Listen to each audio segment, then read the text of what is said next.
সময়ের সাথে এগিয়ে যাওয়াটাই আমাদের জীবনের ধর্ম, আর সেইভাবেই যখন এগিয়ে যাওয়ার জন্য জীবনের প্রত্যেকটা পথে আমাদের নানা রকম প্রয়োজনীয়তা হয়ে পড়ে। আমাদের কারোর মাথার উপর ছাদ আছে, নিজের ছাদ আছে, কারোর মাথার উপর নিজের ছাদ নেই। না, আমি নিজেদেরকে উদ্বাস্তু বলে বিশ্লেষণ করতে চাইছি না, বা আপনাদেরও নয়। আসলে নিজের একটা ছোট্ট বাড়ি, নিজের একটা ছোট্ট ঘর, ছোট ফ্ল্যাট ইত্যাদি ইত্যাদি যাই থাকুক না কেন, তার একটা আশা থাকে। একটি জনপ্রিয় বিজ্ঞাপনের একটা সুন্দর ক্যাপশন আছে, বাড়ি তো একবারই হয়। হ্যাঁ, বাড়ি তো সত্যি একবারই হয় বটে।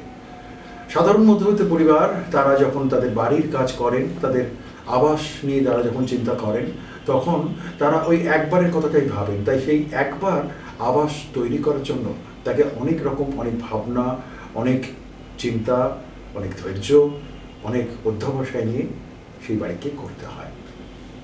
এখন বাড়ি করব বললেই তো হয় না, বাড়ি করব বললেই একটা বাড়ি তৈরিও করতে পারা যায় না।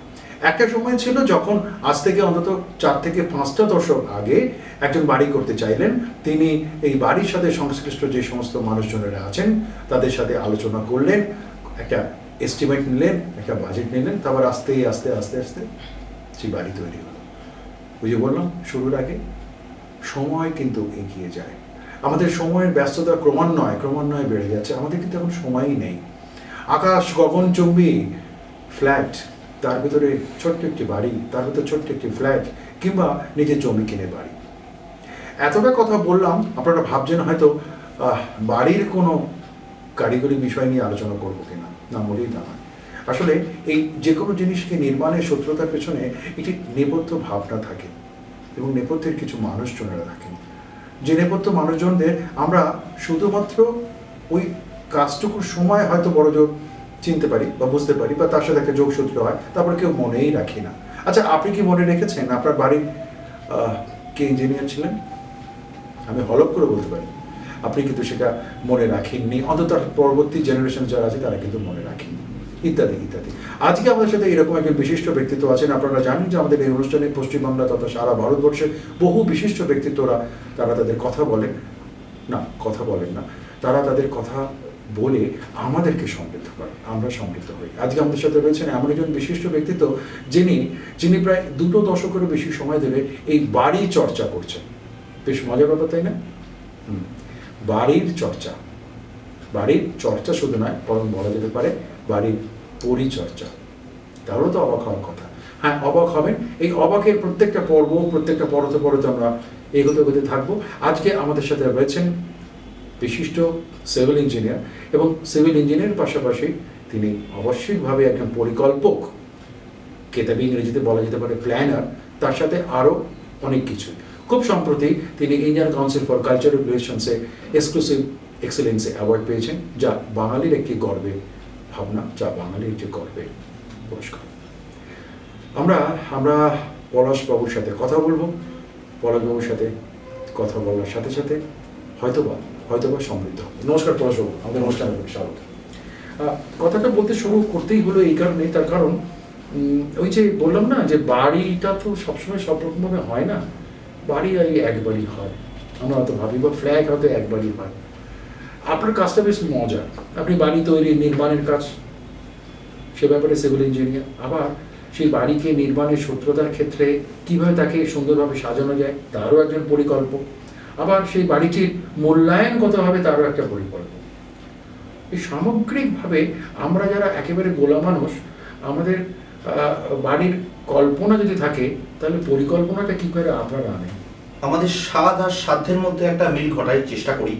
যেমন আমার তো ইচ্ছে হতে পারে যে আমি আমার ছোট সীমিত পুঁজি দিয়ে একটা বাড়ি করব, প্রত্যেকের নিট ছোট ক্ষতি নেই আকাশ তো বড়, এই কনসেপ্টে না গিয়ে আমরা চাই যে নিটটাও বড় হোক। তো সেক্ষেত্রে যদি নিরের আমি করি, তাহলে সেখানে যদি আমি একটুখানি তাদের অনেকেই জানে না কোথায় যেতে হবে, কি কিনতে হবে, কতটা কিনতে হবে, কতটা করলে কি বাড়িটা হবে এবং কিরকম বাড়ি দাঁড়াচ্ছে, সেটার একটা বাড়ির আমরা একটা মোটামুটি তাদের ধারণা দিই, যেটা কারণ তাদের মাথার ছাদ বলে কথা। তারপর সেখান থেকে সেটার বাড়ি হলো, বাড়ি হয়ে বাড়িতে থাকছে, বাড়িটাকে সেরকমভাবে প্রপারলি মেনটেন করতে হয়, প্রতিটা জিনিসেরই একটা যে কোনো জিনিস আমরা কিনি বা বাড়ি হোক গাড়ি হোক তার একটা মেনটেনেন্স আছে, গাড়িতে তেল ভরাই, বাড়িতে রং করাই। তো সুতরাং সেখানে যে জিনিসগুলো আমরা করে থাকি সেগুলো আমরা কিভাবে মেনটেন করতে হবে, কত টাকা খরচা করলে সেখানেও একটা খরচার ব্যাপার। অর্থের ব্যাপারে কাঞ্চন মূল্য না দিয়ে তো আমরা কোনো কিছু করতে পারি না। তো সেখানে সেই ব্যাপারে আমরা একটু তাদের সহায়তা করে থাকি, তাদের পাশে দাঁড়াই। এই হচ্ছে আমাদের কাজ। এছাড়াও আমরা বাড়িটা করার পর, আচ্ছা এবার বাড়িটাকে আপনি কাউকে দেখালেন, এবার মনে তো হতেই পারে যে আরো বড় বাড়ি কিনবো বা অন্য কোনো একটা কারণে আমাকে বাড়িটাকে ছেড়ে দিতে ইচ্ছে বা বিক্রি করতে পারবো। বরং আপনার একটু কথার মাঝখানে একটু বিরতি নেই, বিরতিটা হচ্ছে বাড়ি তো আগে একটা করি তারপর একটা বড় বাড়ি, তাই তো? অতএব আপনি কিন্তু একেবারে স্বপ্নের যে প্রাথমিক যে বীজ, সেই বীজটাকে একেবারে একটু সার জল দিয়ে সেই বীজটাকে আস্তে আস্তে তৈরি করছেন। অর্থাৎ কিনা আমার একটা বাড়ি কল্পনা করার বা কেনার একটা হয়তো পরিকল্পনা রইলো, কিন্তু আমি কিছুই জানি না, কারণ আমি তো বাড়ির বিষয়ে অভিজ্ঞতাই নেই। সমস্যাটা অন্যান্য জায়গায় হয়। একটা বাড়ি যখন কেউ কিনছেন, হয়তো কেউ পুরোনো বাড়ি কিনতে চাইছেন, কেউ একটা নতুনভাবে বাড়ি তৈরি করতে চাইছেন, কেউ জমি কিনে বাড়ি করতে চাইছেন, কেউ ফ্ল্যাট কিনছেন, কেউ সেকেন্ড হ্যান্ড ফ্ল্যাট কিনছেন, এরকম নানা রকমের ব্যাপারগুলো থাকে। তাহলে প্রাথমিকভাবে কি আপনি এই যেরকম একজন স্বপ্নের কাজল দেওয়া একজন মানুষ, যিনি বাড়ির কথা ভাবছেন, শুধু ভেবেছেন বাড়ি একটা দরকার, সেখান থেকে শুরুটা করেন? সেখান থেকে শুরু করি। অনেকের হয়তো বাড়িটা কিনবো, কোথায় কিনবো, আদৌ ফ্ল্যাট কিনবো কি তার বাড়ি করব, বাড়ি করলে তাকে একটা জমি কিনতে হবে, তারপর বাড়ি করতে হবে। এবার সেই জমিটা কি ধরনের, কি শ্রেণীর জমি, সেটা শালি জমি হতে পারে, যেখানে কৃষি জমি, সেখানে তো চাষবাস হয়, সেখানে বাড়ি করা যায় না, সেখানে অনুমোদন পাওয়া যায় না। বাড়ি তৈরির একটা তো নকশা হয়, সেটার অনুমোদন লাগে, সেই অনুমোদন পাওয়াই যায় না। তো সেখানে তাকে সেই বাড়িটাকে, সেই জমিটার প্রকৃতি জানাতে হবে, তারপর বাড়ির আসছে এবং কিরকম বাড়ি হবে, তার কতটা বাড়ি হবে, সেই প্ল্যান প্রোগ্রাম তো আমরা করেই থাকি। এছাড়া ফ্ল্যাট হলে, সেরকম পুরনো ফ্ল্যাট হলে সে কিনতে যাচ্ছে, সে এরকম লোকও আসেন যে আমাদের বলেন যে এই ফ্ল্যাটটা কিনছু, হয়তো দামটা কতটা হচ্ছে, আমি কি ঠিকভাবে সঠিক মূল্যেই দামটা পাচ্ছি। এটা প্রতিটা জিনিসে ক্রয় করবার মানে সেকেন্ড হ্যান্ড বলে যদি হাত ঘোরা কোনো একটা জিনিস আমাদের কাছে আসে, তখন একটু মনে সংশয় জাগে যে এইখানে মানে অনেক সময় যেটা, এই যে প্রথম আপনি যেটা বললেন যে জমি কেনার ব্যাপারটা, জমি কেনার ব্যাপার ক্ষেত্রেও যেটা দেখা যায় যে এখানেও তো একটা ব্যাপার, প্রিয় দর্শক আমাকে মার্জনা করবেন, আমার দৃষ্টিতে নেবেন না। জমি কেনার ক্ষেত্রে হয়তো আমাদের অনেক ক্ষেত্রে নির্ভর করতে হয় কিছু মানুষজনদের উপরে, যিনি হয়তো জমিটা দেখাচ্ছেন বা জমিটা হয়তো আমাদের যার কাছ থেকে আমি ক্রয় করছি, যার মাধ্যমে ক্রয় করছি, এখানেও কিন্তু অনেক ক্ষেত্রে একটা ভুল বোঝাবুঝি বা ঠকে যাওয়ার একটা সম্ভাবনা থাকে। অবশ্যই সেক্ষেত্রে এই যে একদম প্রাথমিক স্বপ্ন যিনি দেখলেন, যিনি বাড়ি করার কথাটা ভাবছেন, জমি কেনার কথাটা আপনি তাকে বললেন, তিনি জমি কেনার জন্য উদ্যোগী হলেন, কিন্তু উদ্যোগী হওয়ার পর তিনি একটু অন্ধকারের দিকে চলে গেলেন, সেই জায়গা থেকে আরো পথ দেখান? সেই অবশ্যই দেখাই, কারণ সেখানে আমরা জমিটা দেখি, জমিটাকে আমরা বলি যে আমরা সেই জমিটা দেখবো, জমিটার মাপজোক ঠিক আছে কিনা, জমিটার সঠিক মানে চৌহদ্দি আছে কিনা, সেটাকে জমিটাকে অ্যাক্সেস করা যাচ্ছে, মানে জমিটাকে প্রবেশ পথ একদম ঠিকঠাক আছে কিনা। কারণ কোনো জমি ডিঙি আমি কোনো জমিতে করছি, বা একই লোকের দুটো জমি আছে, একটা পার্ট বিক্রি করছেন আরেকটা পার্ট বিক্রি করছেন না, এবার পেছনের পার্টটা যদি বিক্রি করেন সামনের পার্টটা দিয়ে, সামনের পার্টটার মালিকানা যখন চেঞ্জ হয়ে যাবে বা বদলে যাবে, তখন কিন্তু উনি নাও ঢুকতে দিতে পারেন। এইগুলো তারপর জমির কিছু কিছু সার্ভে নাম্বার থাকে, যেগুলো জেল নাম্বার বা সেগুলো আমি আর খুঁটিনাটি বিষয় গেলাম না, সেগুলো টেকনিক্যাল পার্টে। তো সেটা বললে আবার আপনারা সবাই এখন ভুরুকুচ হতে পারেন।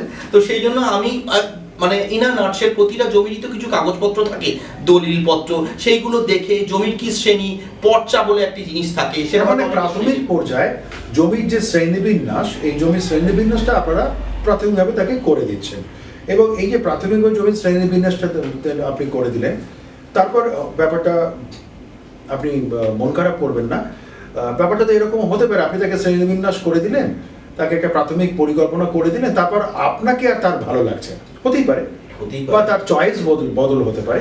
এই যে চয়েস বদল হয়ে যাওয়া বা আপনাকে না ভালো না লাগার ব্যাপারটা, সেইটা হয়তো শুনতে আপাত দৃষ্টিতে খুব খারাপ লাগছে, কিন্তু বিষয়টা বাস্তবতার ক্ষেত্রে যদি আমরা ভাবি হতেই পারে, তাহলে সেই ক্ষেত্রে কি সেই ভদ্রলোক আবার কোনো অথই জলে পড়ে গেলেন, নাকি আপনি তাকে প্রাথমিক পর্যায়ে যে একটা বৃত্তের ভেতরে ঢুকিয়ে দিয়ে যে প্রাথমিক যে অভিজ্ঞতাটা দিলেন, সেটা থেকে তিনি অনেকটাই করতে পারবেন? এখানে একটা জিনিস বলে রাখি অশোকদা, আপনি খুব ভালো একটা প্রশ্ন করেছেন। সেখানে অনেক ক্ষেত্রে কি হয়, মানুষের মন তো পরিবর্তনশীল, এবং মানুষ আমাদের অফিস থেকে যখন আসেন, তিনি পুরোপুরি মানে আমরা আমাদের সাধ্যমতো তাকে ইনফরমেশন বা তথ্য দেওয়ার চেষ্টা করি। তিনি আবার বাড়িতে গিয়ে আলোচনা করেন বা অন্য কেউ আলোচনা করতে পারে, বা তার মনে হতে পারে যে আরও তো আমরা কি করি, আমরা শুধু আজকের না, কালকে এটা হলে কি করবেন, এটা না হলে কি করবেন, একটা দূরদর্শন একটা আমরা তাকে দিয়ে দিই যে এই ভিশনটা আপনার থাকুক, এটা হলো। এবার যদি তার ফলে কি হয়, লোকটি যদি আজকে যদি আমাদের চেম্বার ছেড়ে চলেও যায়, এরকম কমই হয়েছে যে তারা ফিরে আসেনি, তো তারা ভাবতে পারে যে হ্যাঁ তারা অথই জলে পড়ে যাবে না, তাদের পুরো একটা ক্লিয়ার ভিউ থাকে যে এরপর আমি এটা করব, যে অন্য মানে আমার কাছ থেকে আমাকে পছন্দ নাই হতে পারে তার, তো আমার কথা হয়তো ভালো লাগলো না বা আমার হয়তো ভালো লাগলো না, কিন্তু সে একটা আইডিয়া পেলো, সেই আইডিয়াকে সে অন্যজনের সঙ্গে যাচাই করে নেবে। তার মানে আপনি যেটা বলতে চাইছেন যে একজন পরিকল্পক হিসাবে আপনি যখন যে মূল যে কাজটা যেটা করছেন, এবং একজন যিনি একটি বাড়ি নির্মাণ বা একটি বাড়ি বা ফ্ল্যাট বা জমি তৈরি করার জন্য যখন তার একটা পরিকল্পনা আছে, তাকে একটা প্রাথমিক ধারণা দিলেন। কিন্তু সত্যি সত্যি কি এই প্রাথমিক ধারণাটা সবসময় কাজে লাগে? সত্যি কি সেই সমস্ত ধারণাগুলোকে নিয়ে শেষ পর্যন্ত ধারণাটা একেবারে বাস্তবে রূপান্তরিত হতে পারে, নাকি নাকি সেই ধারণারও আরো অনেকটা বদল ঘটেছে? এটা কিন্তু জেনে নেওয়া প্রয়োজন, জানবো। তবে তার আগে এটা বিজ্ঞাপনের বিরতির পর ফিরে আসছি, সাথে থাকুন।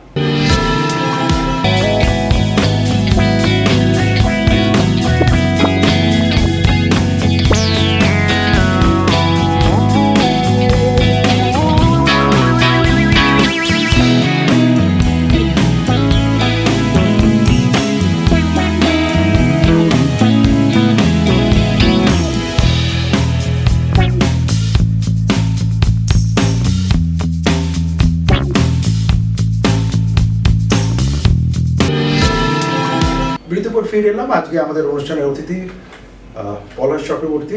পলাশবাবু তিনি দীর্ঘ 3 দশকেরও বেশি সময় ধরে বাড়ি নির্মাণ এবং বাড়ি বিষয় সম্পর্কিত বিষয় নিয়ে পরিকল্পনা। এটা বিরতির আগে আমরা কথা বলছিলাম, একটা ধারণা তো তৈরি হলো, কিন্তু যিনি সেই ধারণাটা পেলেন তিনি তো ইঁটও বোঝেন না, বালিও বোঝেন না, জমিও বোঝেন না, কিন্তু স্বপ্নটা তার আছে বাড়ি। তাহলে আপনাদের দায়বদ্ধতাটা কিন্তু অনেক বেশি বেড়ে যাচ্ছে। তা ব্যাপারটা কি এরকম হয় যে আমরা এখন না এই সময় যেহেতু আমাদের সময়টা খুব কম, তো সেই জন্যে আমরা বিভিন্ন সময় বলি আমরা একই ছাদের তলায় সব রকম সার্ভিস পাই। এটা আগে একটা সময় ছিল না, একদম। হ্যাঁ, এখন কি আমরা সংসারের জিনিসপত্র কেনার জন্য আমরা যদি দেখি একই ছাদের তলায় মাছও পাওয়া যাচ্ছে, লঙ্কাও পাওয়া যাচ্ছে, আটাও পাওয়া যাচ্ছে, আমরা সেখানের প্রতি উৎসাহিত হই। একটা সময় কিন্তু সেটা ছিল না, ডিপার্টমেন্টাল স্টোর লাইক এটা কিন্তু এই বদলটা ঘটেছে। তারপরে মানুষের মানসিকতাটা বদল ঘটেছে এবং ওর যে ব্যস্ততা বেড়েছে। এই জায়গাতে এসে কেন আপনি এবং আপনার সংস্থা অর্থাৎ মন্ত্রী কনসালটেন্সি এবং আপনার সংস্থা, তারা কিভাবে বা কেন আপনাদের কাছেই মানুষজন আসবেন? কারণ আপনি দাদা একদম সঠিক, আপনার প্রশ্নের উত্তর আপনি খানিকটা দিয়েই দিয়েছেন যে একই ছাদের তলায় সব কিছু পাবো। কারণ কিছু মানুষের ক্ষেত্রে এখন মানুষ খুব কর্মব্যস্ততার মধ্যে থাকে, নানা রকম কাজে নানা রকম চিন্তার মধ্যে থাকে, তাদের কাছে অর্থের হয়তো অভাব বা অর্থের কিছুটা সংকুলন তারা করতে পারলেও তারা রিলিফ চায় একটা জায়গায়, আবার কোথায় যেতে হবে, এইখানের কাজটা তো শেষ হলো, এরপর আমরা কোথায় যাব? তো এখানে সামগ্রিকভাবে একটা সমাধানের সুযোগ আছে, যেখানে আপনি ইঞ্জিনিয়ারিং পার্টটা পাচ্ছেন, প্রথমে প্ল্যানিং এলো, তারপর তার এক্সিকিউশন এলো, মানে তার পরিকল্পনা যেটা হলো সেটা বাস্তবে রূপান্তরণ, সেটা আমরা বলবো। এই যে দাদা বলেন ইট কাঠ বালি কতটা লাগবে, প্রথমে তাকে জানতে হবে, এই ইটের দামটা জানবো, কিন্তু কটা ইট লাগবে তার জন্য আমি বাজেট তৈরি করব, সেটা আমি ব্যাংক থেকেও লোন নিতে পারি বা সেটা আমার নিজের পুঁজি থেকেও দিতে পারি। তো সেক্ষেত্রে কতটা লাগবে সেটা আমরা বলবো যে এরকম একটা বাড়ি আপনার এইটা পছন্দ হচ্ছে, সেই প্ল্যানটাও আমরা বানিয়ে দিই যে এরকম বাড়ি আপনার পছন্দ। এবার কাস্টমাইজ এগুলো আপনার বাড়ির সাধ্যের মধ্যে আমি প্রথমেই বলেছি যে মিল থাকা দরকার। আমি যদি চাই যে আমার 10 তলা বাড়ি হবে, আমার যদি বাড়ি সেরকম আমার সাধ্য না থাকতে নাই পারে, তো তখন আমাকে 1 তলা বাড়ি বা 2 তলা বাড়িতে খুশি হতে হবে, এবং সেরকম 2 তলা বাড়িও সুন্দর হয়, 1 তলা বাড়িও সুন্দর হয়। এখানে বেশ আপনি খুব চমৎকার ভাবে ব্যাপারটা বললেন যে ওই যে একটা স্বপ্ন দেখাটা খুব সহজ। আমি স্বপ্ন দেখতেই পারি যে আপনার কথার মাঝে বললেন যে আপনি স্বপ্ন দেখলেন 10 তলা বাড়ি, তো আমি 10 তলা বাড়িতে করতে পারবো না, কিন্তু আমি 10 তলা বাড়ি যদি নাও করতে পারি, যদি আমি 1 তলা বাড়িও একটা করি বা আমি যদি 2টো রুমও যদি করি, তাহলে সেটা করার জন্যও তো একটা পরিকল্পনা লাগে, এবং এই পরিকল্পনার জন্য কিন্তু একটা মৈত্রী বন্ধনে ওদের সম্ভবত আপনারা যেটা সরাসরি আমি যারা বাড়ি তৈরি করতে যাচ্ছেন বা স্বপ্ন দেখছেন তাদের সাথে একটা মিল বন্ধন তৈরি করে দিচ্ছেন। এখানে আর একটা কথা বলি, সেটা হলো আবার আমার ধৃষ্টতা নেবেন না, সাধারণত যে কোনো যদি কনসালটেন্ট যদি আমরা বলি, এক্ষেত্রে সরাসরি বাংলাতে বললে যায় আলোচক হিসাবেও যদি আমরা বলি, তার কোনো নির্দিষ্ট দর তৈরি হয় না। মানে এরকম নয় ইটের আপনি যে ভাগগুলো করে দিচ্ছেন, ইটের দর এখন এত, সিমেন্টের দর এখন এত, রঙের দর এখন এত, জমির দর এমন এত, সেগুলো সমস্ত কিছু কিন্তু দর নির্দিষ্ট বর্তমান বাজার দর অনুযায়ী ইত্যাদি ইত্যাদি। কিন্তু আপনাদের তো কোনো দরই নেই। যদিও এমন নয় যে আপনাদের দর শব্দের আগে তো আর একটা ব্যাপার আছে, যদি ক বসিয়ে দিই, কিন্তু আপনাদের কদরটা আছে। তা এই যে কদরের সূত্রতে এটা একটু আমাদের প্রিয় দর্শকদের বলুন যে আপনার কাছে আলোচনা করতে আসবে, তাকে তো আবার সেটাও ভাবতে হবে যে আমি সেই দরটা দিতে পারবো তো, সেক্ষেত্রে আপনাদের কি আলাদা বৈশিষ্ট্য? আমরা নিজেদের বলে থাকি, এটা আমাদের সেলফ প্রোক্লেমড একটা বলতে পারেন জিনিস, প্রোক্লামেশন। সেটা হচ্ছে যে আমরা বলি ডাক্তার। এবার ডাক্তার, একজন ডাক্তার হতে পারে, আবার খুব নাম ডাক্তার এরকমও হতে পারে। তো খুব নাম ডাক্তারের ফিসটাও সেরকম হবে, আবার শুধু ডাক্তারের একটা ফিস হয়। এবার আমার একটা রোগ হয়েছে, বা আমি রুগীকে নিয়ে গেলাম, আমি তাকে দেখলো ডাক্তার দেখে একটা প্রেসক্রিপশন লিখে দিল, তার স্টেথোস্কোপ দিয়ে বা করলো। তো আমাদের কাছে লোকেরা আসে, প্রপার্টিটাকে আমরা একটা রুগী বলে মনে করি, বা তার কেনার স্বপ্নটাকে, রোগ ঠিক না, সে একটা সমস্যায় পড়েছে বা সে একটা ক্রাইসিসের মধ্যে দিয়ে যাচ্ছে, বা তার কিছু জিজ্ঞাসা আছে বলেই তো সে আমার কাছে আসছে আমার খোঁজ খবর নিয়ে। তো তাকে আলোক দেখানো আর তার চেষ্টা করা, বা একটা টানেলের ওই ওপর প্রান্তটা সেটা অন্ধকারের মধ্যে আছে, বা সে হয়তো কোনো জায়গায় এরকম হয়েছে, অনেকটা মিসগাইডেড হয়ে এসেছে আমাদের। না, আমার প্রশ্নটা খুব পরিষ্কার। আমার প্রশ্নটা হচ্ছে যে সরাসরি এরকম স্বপ্ন দেখতে আসা মানুষ, তিনি হয়তো ওগুলো সবকিছু করতে পারলেন, মানে আপনি যেটা বললেন এটা খুব একদম ঠিক কথা। নামী ডাক্তার বা কম নামী ডাক্তার আমি এইভাবে আলাদা করে বিশ্লেষণ করতে চাইছি না। উদ্দেশ্যটা কিন্তু অন্য। উদ্দেশ্যটা হচ্ছে যে আমি শেষ পর্যন্ত সুস্থ হব কিনা, তাই তো? তাহলে যদি ব্যাপারটাকে যদি আপনার কথার উদাহরণ দিয়ে যদি বলি, শেষ পর্যন্ত আমার বাড়িটা হবে কিনা, এটা হবে। তো এই শেষ পর্যন্ত বাড়িটা হওয়ার জন্য কি আমি যখন এই সংস্থায় যখন আসবো, তো তখন সেই সংস্থায় এসে আমি হয়তো এফোর্ড করতে পারছি না, আমি হয়তো সেই টাকা দিতে পারছি না, বা আপনারা যে ধরনের পরিকল্পনার কথা বলছেন, বা আপনাদের যেরকম ইনফ্রাস্ট্রাকচার, যে এত লোককে নিয়ে আপনাদের কাজ করতে হয়, বহু মানুষকে নিয়ে কাজ করতে হয়, সেই ভদ্রলোক হয়তো অনেকটা দূর এগিয়ে পারলেন না। তার মানে নিশ্চয়ই আপনি ওই ডাক্তারের উদাহরণ যখন দিলেন, ডাক্তারবাবু কিন্তু রুগী না সারলে কিন্তু তাকে ছাড়ে না, সেদিনই নামই হোক আর যেটি হোক। তার মানে আপনিও কিন্তু নিশ্চয়ই সেটা করেন। অবশ্যই আমি তাকে ধরে রাখি। তাহলে এইটাই কিন্তু বৈশিষ্ট্য, প্রিয় দর্শক। এই চিকিৎসা বিজ্ঞানের কথা যখন এলোই, তাহলে এটাকেই বা অন্যভাবে একটা বিজ্ঞানের কথা বলি নাই বা কেন? আইনের কথা কিন্তু এখানে একটু এসে যাবে। আইনের কথা আসবে এই কারণেই, তার কারণ হচ্ছে যে কোনো জিনিসের একটা আইনি বন্ধন রাখতেই হয়। আমাদের জীবনটাই খুব স্বাভাবিকভাবে জীবনের প্রত্যেকটা ক্ষেত্রভূমিতে কিন্তু আইনের একটা পথ রয়ে গেছে। আর বাড়ি তৈরি হবে, আইন থাকবে না, এটা তো হতেই পারে না। এবং আপনার সাথে বিশিষ্ট আইনজ্ঞরা রয়েছেন, এবং আপনার সাথে বিশিষ্ট আইনজীবী তিনি রয়েছেন। এটা কি এইভাবে যে আইনের ক্ষেত্রতে এমনিতেই সাধারণ মানুষের ক্ষেত্রে আইনের ব্যাপারটা বোঝাটাই খুব মুশকিল, এবং অনেকে সেটা ভয়ও পান। সেই জায়গাগুলোকে একেবারে সুন্দরভাবে বিশ্লেষণ করে দেওয়ার জন্য কি আপনাদের নিজস্ব বৈশিষ্ট্য? সুন্দরভাবে বিশ্লেষণ করে দেওয়ার জন্য আমি প্রথমেই বললাম, যখন জমি বা বাড়ি, সেটা কি শ্রেণী, সেটার জন্যই আইনের একটা পরামর্শ লাগে।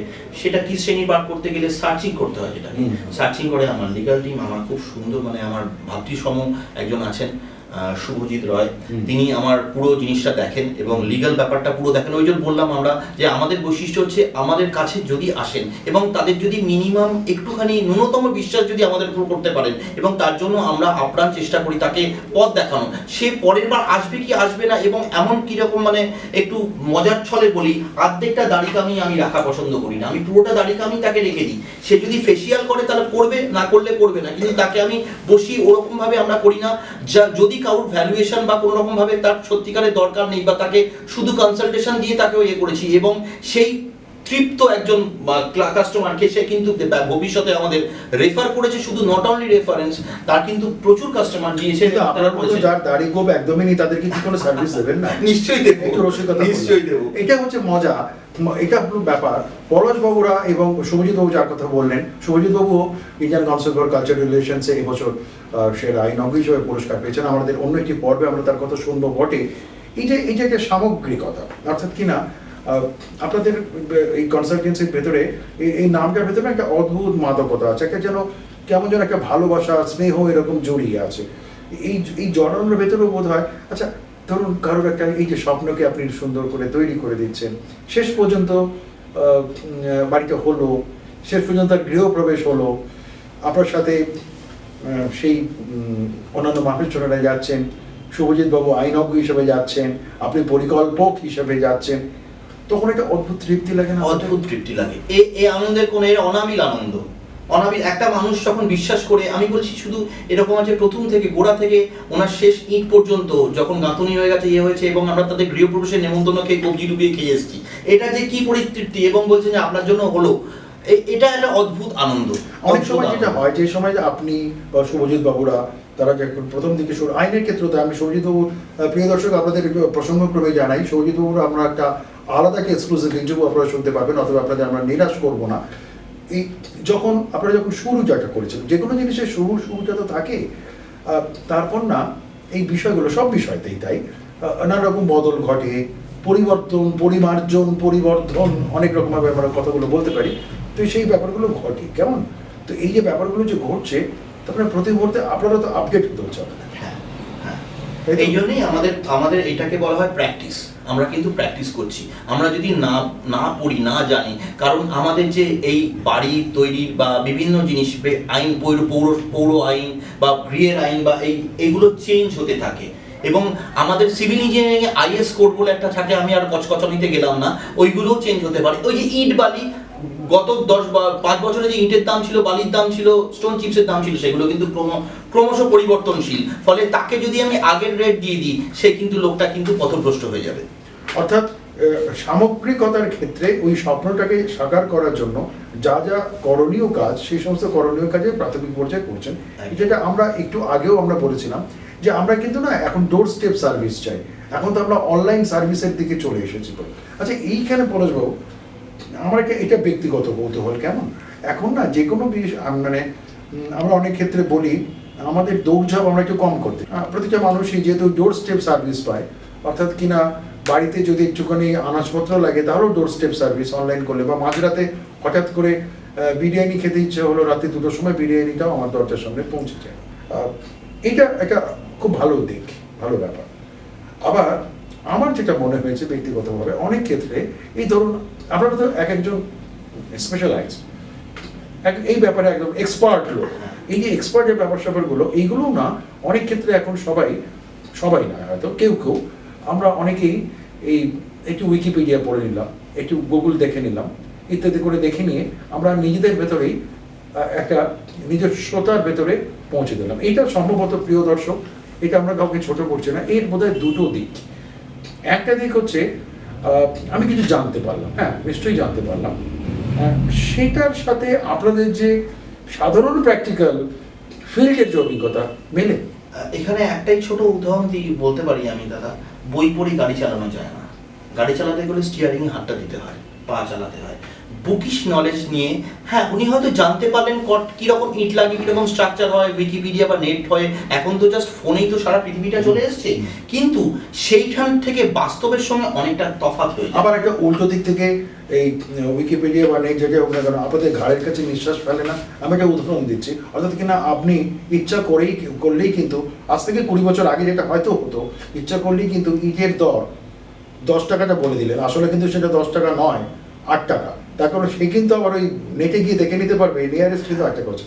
এটাও কিন্তু একটা সুস্থ কম্পিটিশন অবশ্যই, এবং এটা আমাদের আরো দায়িত্বটা বাড়িয়ে দেয়, এবং আমাদের ইমপ্রুভমেন্টে, আমাদের উন্নতির একটা পথ দিয়ে করে, যে আমাদের তাগিদটা তৈরি করে যে আমাদের জানতে হবে। এবং এখন কি বলুন তো, কোনো ভুল ইনফরমেশন, ভুল তথ্য যদি আমি কাউকে দিই, সেটা কিন্তু সে আমার সামনেই দেখবে, হয়তো আবার আমার চেম্বার থেকে বেরিয়ে গিয়ে দেখে নেবে, তখন কিন্তু আমার বদনাম হবে।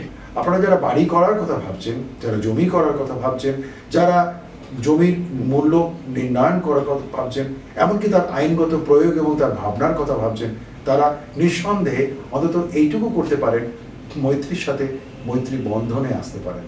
নামটা যেখানে মৈত্রী, সেখানে আপনার সাথে মৈত্রী বন্ধন হবে না, এটা কখনো হতে পারে? পলাশবাবু, আপনার দীর্ঘ ব্যস্ততা, তবু তার মাঝখানে আপনার এই সূত্রতার ভেতরে আমাদের কথা ভালো লাগলো।